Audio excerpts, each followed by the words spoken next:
What if I told you that a 60 days cricket league generates more money than many global sports league?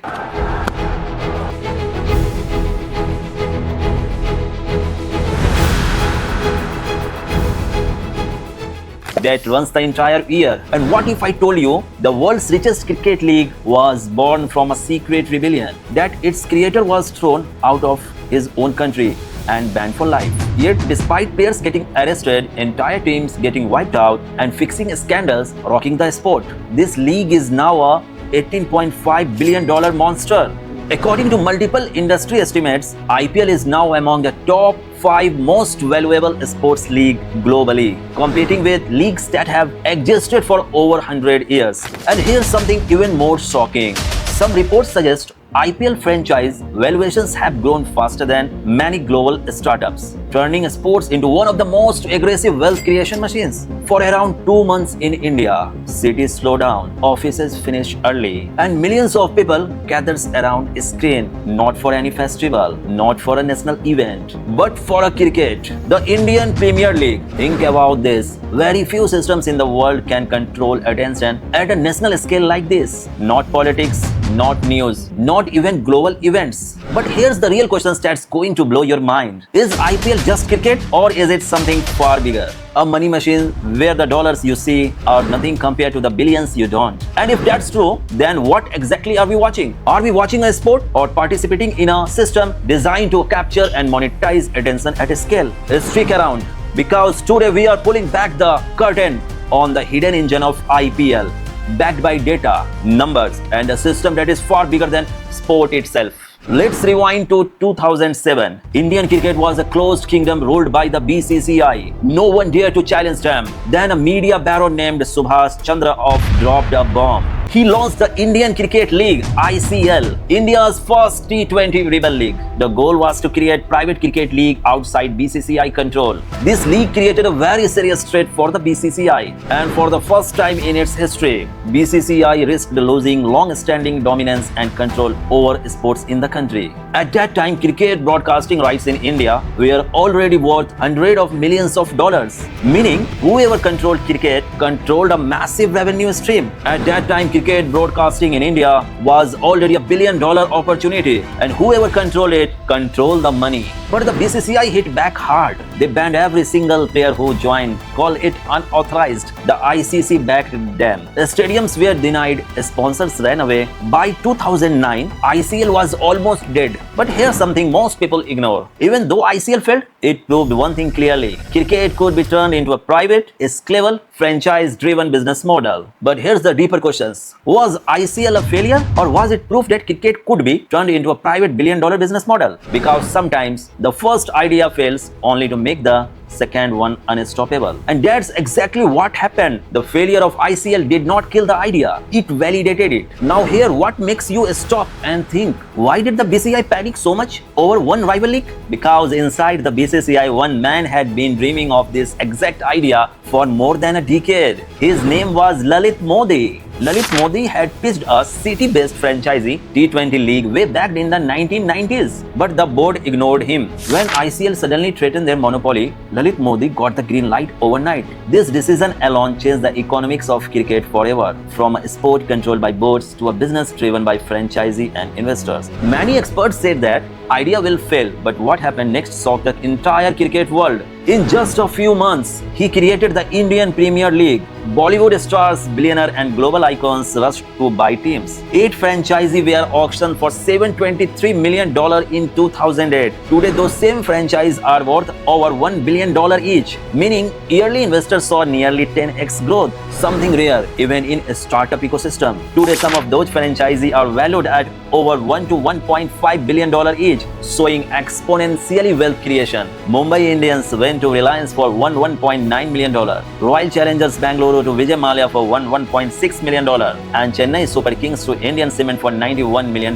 The first season exploded packed stadiums with MS Dhoni, Sachin, Ramesh Tendulkar, international superstars, fireworks on the field. TV ratings went through the roof. cricket was never the same again. The Rebel League lit the fuse, Lalit Modi stole the moment and built the empire.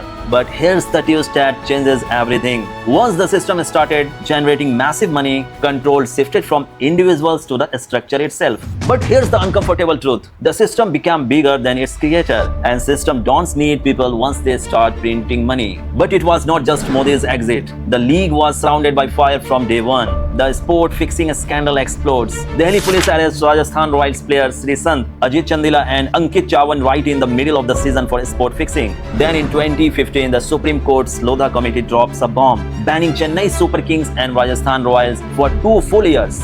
From 2016 to 2017. 8 franchisees wiped off the map, careers ruined, fans heartbroken. According to reports, this was one of the biggest credibility crises in cricket history, something that should have permanently damaged the league. Yet despite all this, viewerships don't collapse, sponsorships don't disappear. In fact, IPL valuations kept rising year after year, which raises a very serious question. Are audience emotionally attached or structurally locked into the ecosystem? Now think deeply. What kind of system grows stronger even after repeated scandals? Is it loyalty or is it dependency? Because when audiences, advertisers and money are locked into one ecosystem, walking away becomes almost impossible. The main product IPL sale is attention. Millions of people watches IPL on TV and digital platforms. The 2025 IPL season delivered 1 to 1.19 billion viewers. That means every 1 in 7 people on earth is indirectly part of this ecosystem. That's larger than the populations of entire continent turning into a single recurring sports product. Now let's talk about real numbers. Rupee 48,390 crore IPL media rights from 2023 to 2027. 9,600 crore per year before a single ball is delivered. Think about this. To put that into a perspective, this is more than the annual revenue of many mid-sized global companies. Now compare this. At 2018 cycle generated $6 billion of revenue. IPL generates similar scale revenue in just 60 days repeatedly. FIFA takes 4 years to reach that number. IPL does it every single year. That's the huge difference. IPL is not an event, it's a recurring cash machine. Ad sponsorships, team revenue, merchandise, top franchisee generates 700 to 1000 crore annually, which means money flows from multiple layers: broadcasting, sponsorships, digital platforms and fan engagement. So ask yourself, is IPL a sports league or one of the most efficient monetization system ever created? But here what people don't see, the real hidden engine. Fantasy sports app like Dream 11 exploded with IPL. Millions of users, billions of transactions. But here where things start changing. In recent years, multiple Indian states and central government have introduced restrictions or outright bans on fantasy gaming platforms, raising serious questions about their long-term future. This signals something deeper. When an industry grows this fast and involves this much money, regulation is unbeatable. And once regulation enters,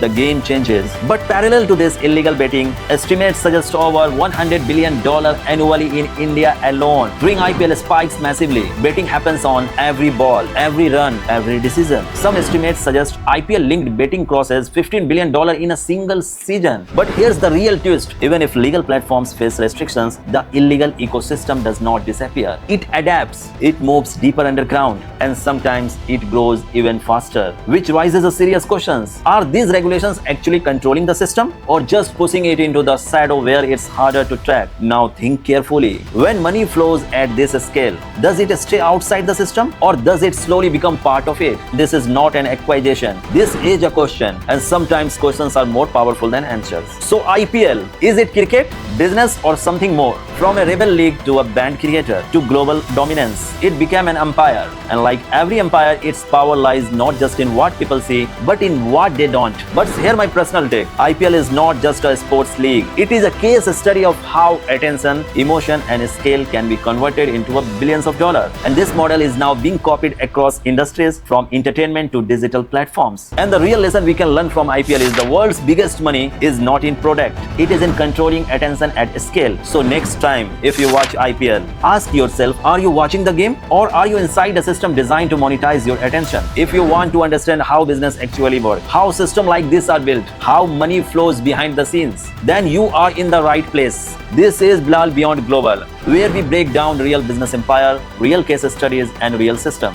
Not just information, but deep understanding of how the world actually works. not surface level content. Deep structure, powerful insight. So if you want to think bigger, understand deeper, and see what others miss, subscribe now, because once you understand system like this, you don't just watch the world, you start seeing through it. Because this is not just a content, this is understanding the game behind the game. Thank you.